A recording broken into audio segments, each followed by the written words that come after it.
السلام علیکم دوستو، آج کی کہانی کا نام ہے جلد بازی کا انجام۔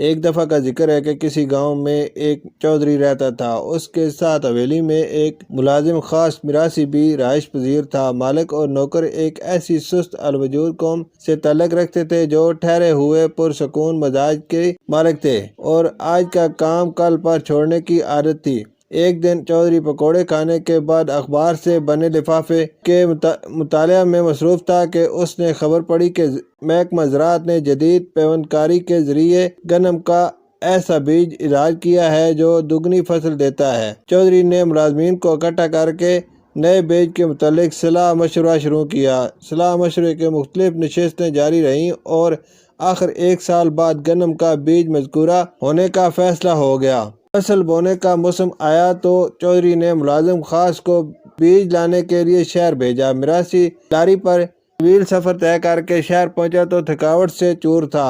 وہ شہر میں اپنے ایک عزیز کے گھر گیا تاکہ چند دن آرام کر کے سفر کی تھکاوٹ دور کرے اور بیج خرید کر واپسی کا قصد کرے۔ میراثی کو شہر میں مختلف عزیزوں اور دوستوں کے ہاں آرام کرتے اور بتیاں شتیاں دیکھتے ایک سال کا عرصہ گزر گیا۔ آخر جب دوبارہ فصل کاشت کرنے کا موسم آیا تو چودھری کو میراثی کی یاد آئی۔ اس نے ایک اور نوکر کو شہر بھیجا تاکہ میراثی کو ڈھونڈ کر لائے۔ دراصل چودھری کو روایت سے ہٹ کر فصل بونے کی جلدی پڑی تھی۔